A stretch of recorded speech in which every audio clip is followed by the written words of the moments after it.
Trainer Luis. And he's in studio here playing for the red team. Got his jersey on. BernsteinCat looks absolutely innocent. This man couldn't hurt a fly. He just looks like his name. Yeah, it looks like a cat. Yeah.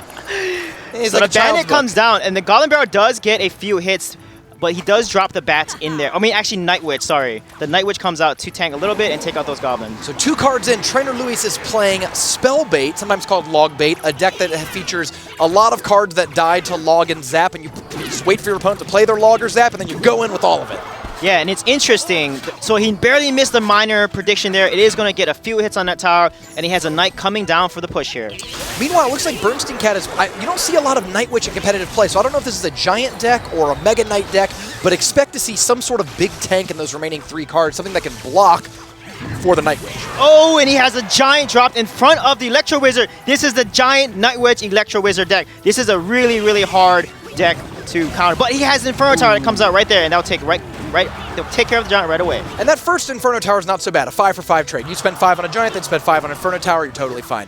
What BernsteinCat needs to do in the future now is his future Giant pushes need to have either the Electro Wizard behind it, the Minion Horde in the middle to clog up the Inferno Tower, or something like a Night Witch because the bats can get in the way. Yeah, and BernsteinCat has Minion Horde and Minions. That means that he can drop them in the middle as the Giant's pushing to distract the Inferno Tower drop. And beautiful drop! Wow, that Electro Wizard drop hits all 3. I didn't know you could do that. You can, wow. Sue. Let me tell you about this. So when the Goblin Barrel is thrown, all 3 goblins are in the center of the tower for literally a split second before they spread out. If you are a wizard at timing, you can actually zap all 3 goblins before they hit, but you got to be a gambler to do that. Yeah, That's that was crazy. amazing drop. I mean, to do that and to take the risk there, because he didn't, those goblins would take a few extra stabs on that tower. Yeah, I was corrected on stream because I didn't think you could do that either until some players on stream were like, no, you totally can. And I'm like, well, that's why I'm up here and you're down there. There's Goblin Barrel comes out. He has a Minion Horde. Beautiful zap on there, and the arrows will take them all out. Wow. Value arrows. Trainer Luis is just so lucky to have the arrows in his deck because he can counter them. He's going to just save those arrows for that Minion Horde every single time and get a positive 2 Elixir trade. Which is a very unusual choice. This deck normally runs Zap or Log, but almost never arrows. So I feel like Trainer Luis might have done his scouting and said, you know what, this BernsteinCat guy likes play Giant Beatdown. I'm going to make sure I get him. Trainer Luis, though, is whittling away at that tower. He's getting just a few extra stabs.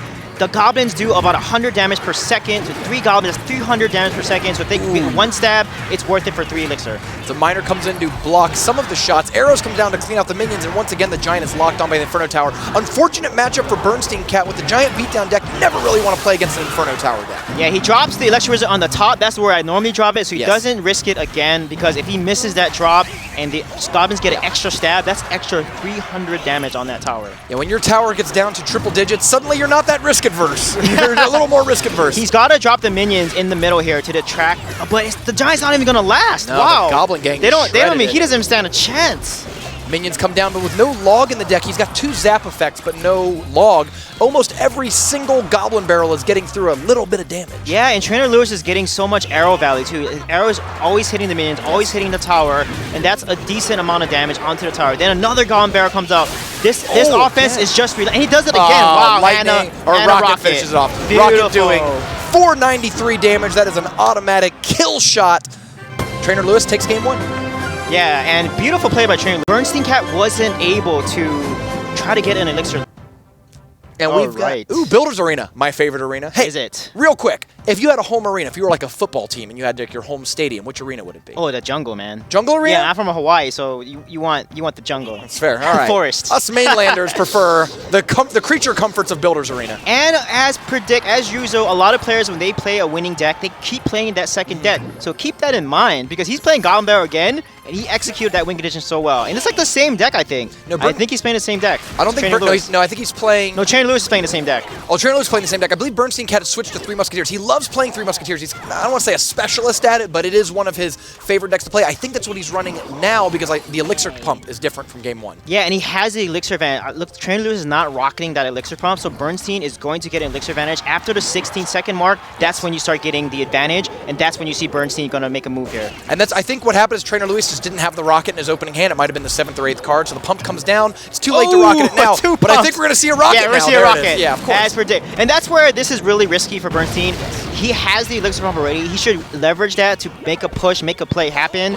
And now since he dropped 6 Elixir, he got tower damage and Elixir taken care of, and that's a win-win for Trainer Lewis here. Yeah, he's got to be, I think, really happy with that exchange again in the rocket off. I'm actually kind of surprised Bernstein made that play because it's very obvious that Trainer Lewis is playing spell bait, right? And the spell bait deck always has rocket in it. So that was kind of a questionable play by Bernstein, but he might be trying to bait it out so he can play 3 Musketeers. Yeah, and like I said, Trainer Lewis, I knew that he would play. Oh my god, he drops it again. The rocket's going to come out on that tower. Maybe he's faster than the rocket. Yeah, maybe it is. And there it is. Maybe he's trying to get Oh, it. does it get it? It does hit it in time. He does not get 1 Elixir Pump from that. And Bernstein now is put in a corner. That was really, because he's taken now almost 1,000 damage on his towers for nothing, right? Like, 6 for 6 trades. So I wonder if his plan there was to like try to out-cycle the spell bait deck. Like, I'm going to cycle so much faster. What a beautiful job. He dropped it right before a double Elixir. Now he has a really strong push. So Bernstein needs to execute this push very well to make, wow, and then a Battle Ram comes out, and then a Bandit comes out on the left side. Can he make something happen here? The Battle Ram is really good against the Inferno Tower, so even though the arrows come in to clear out the bats, that tower is down, and the Musketeer's on the tower. And the Musketeer connects to a tower, getting at least 4 shots onto it, 3 shots. And beautiful play by Bernstein, winning that trade there. So even though he took a lot of damage from rockets, he caught it up very, very quickly, and I think largely, well, so now we might see rockets my goodness, that damage. No counter to it. 121 hell, 1 rocket away here. Yeah, so Trainer Lewis has 2 towers, both in the quad digits. Just gotta hold up. Oh, the rocket comes down, but it doesn't kill the 2 barbs behind. Here comes Bandit charging in on the tower.